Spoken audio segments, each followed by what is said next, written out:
नमस्कार दोस्तों, आप सभी का बहुत-बहुत स्वागत है सक्सेस एजुकेटर के यूट्यूब चैनल पे। तो आज हम डिस्कस करने वाले हैं जो हिमाचल प्रदेश का जनरल नॉलेज है, तो उसका मॉक टेस्ट मैं लेके आया हूँ। ख़ासकर जो हिमाचल प्रदेश टीजीटी कमीशन और क्लर्क का एग्ज़ामिनेशन होने वाला है, उससे रिलेटेड ये क्वेश्चन रहने वाले हैं। तो आप ये मॉक टेस्ट की तरह इसे लीजिएगा और अटेम्प्ट कीजिएगा। तो इसमें टोटल हमारे 20 क्वेश्चन होंगे, तो इसको आप अटेम्प्ट कीजिए।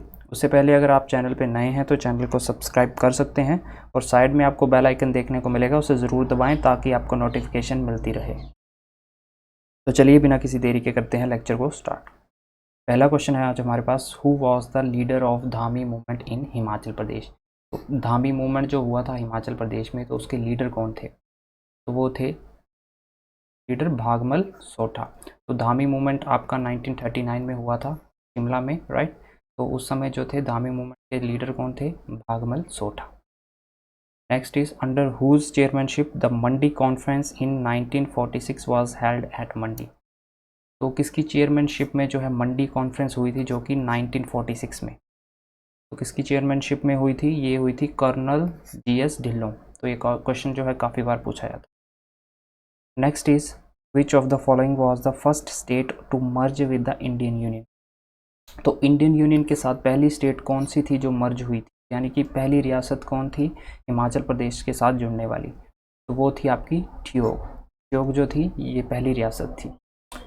Next is what was the ancient name of Baijnath. तो बैजनाथ का एंशिएंट नेम क्या था?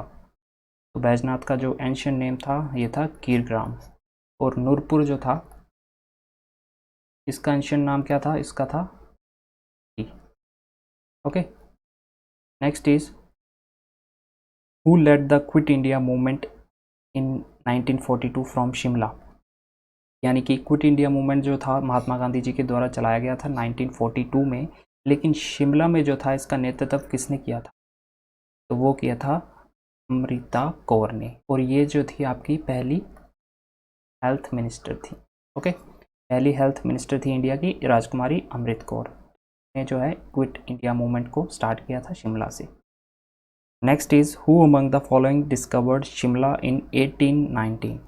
तो शिमला को डिस्कवर्ड कब किया गया था? 1819 में। किसके द्वारा किया गया था? तो लेफ्टिनेंट रोज के द्वारा।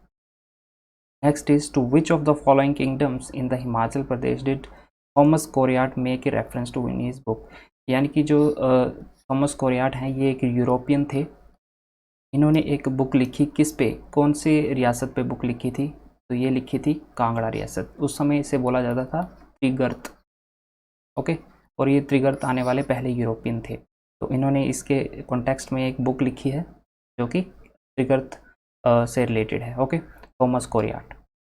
Next is what was the reason of Timur Lang not invading Nagarkot. तो नगरकोट यानी कि नगरकोट को हम जो है दूसरा नाम भीमनगर भी बोलते थे। ओके, और भी कई नाम थे। नगरकोट को जो कांगड़ा का फोर्ट था उसे बोलते थे कांगड़ा फोर्ट को।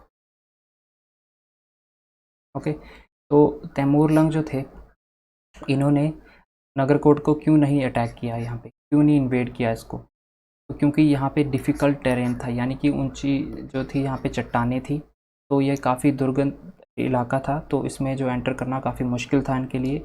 लेकिन इन्होंने जो है नूरपुर को था इन्वेड किया था। नूरपुर को इन्वेड किया था किसकी हेल्प से? हुंडूर के जो थे, हुंडूर के राजा आनंद चंद ने हेल्प की थी नूरपुर को लूटने। Next is who was chosen as the president of the provincial government of Himachal Pradesh formed in 1948। तो who was chosen as the president. तो प्रेसिडेंट किसे चूज किया गया था? प्रोविंशियल गवर्नमेंट जो थी हिमाचल प्रदेश की 1948 में। तो इनके प्रेसिडेंट थे सदानंद चंदेल। ओके, सदानंद चंदेल थे इसके प्रेसिडेंट थे। Next is who is the author of the famous book Bilaspur past present and future. तो ये बुक किसने लिखी है? तो ये बुक लिखी है आनंद चंद ने। आनंद चंद एक बिलासपुर के राजा थे। Next is who authored Tarikh-e Yamini containing the description of Mughal expedition of Himachal Pradesh. तो तारीखे इमनी एक ये डिस्क्रिप्शन है, एक बुक है, ये किसने लिखी? ओके, मुगल एक्सपेडिशन है एक। तो इसके ऑथर कौन है, यानी कि किसने लिखी है? तो ये आप कमेंट सेक्शन में मुझे बताएंगे। Next is which ruler help Jahangir invade the Kangra fort. तो जहांगीर ने कांगड़ा फोर्ट को कब इन्वेड किया था? 1620 में। ओके, तो किसने हेल्प की थी इनकी? तो ये थे राजा जगत सिंह, ये नूरपुर के राजा थे, राजा जगत सिंह। इन्होंने हेल्प की थी जहांगीर की कांगड़ा को इन्वेड करने में। Next is which ruler of hill state disobeyed Aurangzeb's ordinance. Aurangzeb ने जो था ये काफ़ी क्रूअल जो था राजा था मुग़ल। तो इन्होंने क्या किया था कि सभी मंदिर जो थे उनको ध्वस्त करने के लिए ऑर्डर दिया था सभी राजाओं को। लेकिन जो चंबा के राजा छतर सिंह जो थे, ये चंबा के राजा थे, इन्होंने इनका फरमान जो था मानने से इनकार कर दिया था। तो ये भी काफ़ी बार पूछा जाता है क्वेश्चन, आप याद रख सकते। Next is in which year Amar Singh Thapa besieged Kangra fort. तो अमर सिंह थापा ने जो है कांगड़ा फोर्ट पे कब अटैक किया था? तो ये अटैक किया था 1605 में। अमर सिंह थापा को जो था बिलासपुर के राजा जो थे महान चंद ने बुलाया था। क्यों बुलाया था? क्योंकि संसार चंद ने जो था महान चंद बिलासपुर पे अटैक कर दिया था और इन्होंने जो थी इनकी सहायता ली थी अमर सिंह थापा की। ओके, ये गोरखा थे। Next is which year Maharaja Ranjit Singh defeated Gorkha forces. तो उसके बाद क्या हुआ कि जब 1805 में अमर सिंह थापा ने कब्जा कर लिया कांगड़ा फोर्ट पे, उसके बाद जो है राणा रणजीत सिंह और संसार चंद के बीच में, संसार चंद और रणजीत सिंह के बीच एक ट्रीटी हुई। ओके, ट्रीटी ऑफ ज्वालामुखी बोला जाता है। ज्वालामुखी की संधि 1809 में हुई। में क्या किया गया कि संसार चंद ने इनको जो था 66 गांव दे दिए थे रणजीत सिंह को। ओके, रणजीत सिंह ने कब गोरखा राजाओं से कब जीता था रणजीत सिंह ने? 1809 में। ओके, फिर 1809 में इनके बीच में संधि हुई संसार चंद और रणजीत के बीच में। तो संसार चंद ने 66 गांव दे दिए रणजीत सिंह को। रणजीत सिंह ने वापस कर दिया था जो कांगड़ा फोर्ट था। तो एक्चुअली हुआ क्या था, जो महाराजा रणजीत सिंह थे, इन्होंने अटैक किया फिर अमर सिंह थापा पर। ओके, अमर सिंह थापा ने जो था 1805 में कांगड़ा फोर्ट पर कब्जा किया था। फिर संसार चंद ने रणजीत सिंह को बोला कि आप मेरी हेल्प कीजिए, तो इन्होंने अटैक किया अमर सिंह थापा पे।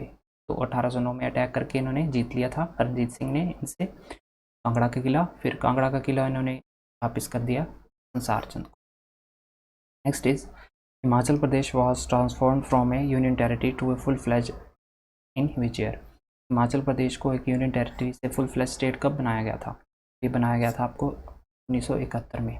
1970 में जो है पार्लियामेंट में जो है इसका बिल पास किया गया और फिर 25 जनवरी 1971 को जो है ये जो फुल फ्लैज स्टेट बना दिया गया हिमाचल प्रदेश।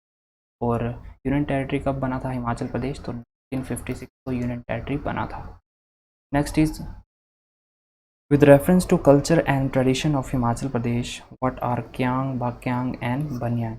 तो इसका आंसर भी आप मेरे को कमेंट बॉक्स में बताएंगे, इस पर आप रिसर्च कर सकते हैं, काफ़ी इजी है ये क्वेश्चन। तो आप इसका आंसर मुझे डिस्क्रिप्शन बॉक्स में। Next is as per the 2011 data what is the approximate population of Himachal Pradesh. तो 2011 की जो जनगणना है उसके अकॉर्डिंग जो हिमाचल प्रदेश की टोटल पॉपुलेशन कितनी है? तो ये है 68.65 लाख। तो ये आपको पॉपुलेशन याद होनी चाहिए, ये पूछा जा सकता है आपको data. Next is what is the literacy rate of Himachal Pradesh as per the census 2011। तो लिटरेसी रेट क्या है हिमाचल प्रदेश का? ये काफ़ी बार पूछा है, 82.80।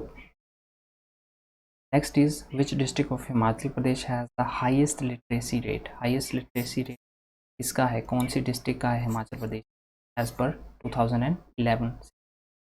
तो ये है आपका हमीर, हाईएस्ट लिटरेसी रेट है हमीर। और लोवेस्ट किसका है? लोवेस्ट है आपका चंबा डिस्ट्रिक्ट। तो ये था आज का हमारा वीडियो, आई होप आपको पसंद आए। तो अपने फ्रेंड्स के साथ शेयर कर दीजिएगा जो भी एग्जामिनेशन की तैयारी कर रहे हैं। तो फिर मैं 1-2 दिन में नया लेक्चर जो है मॉक टेस्ट का हिमाचल प्रदेश जनरल नॉलेज का लेके आऊँगा। तब तक के लिए आप चैनल को सब्सक्राइब कर लें। मिलते हैं दोस्तों नेक्स्ट वीडियो में, तब तक के लिए जय हिंद।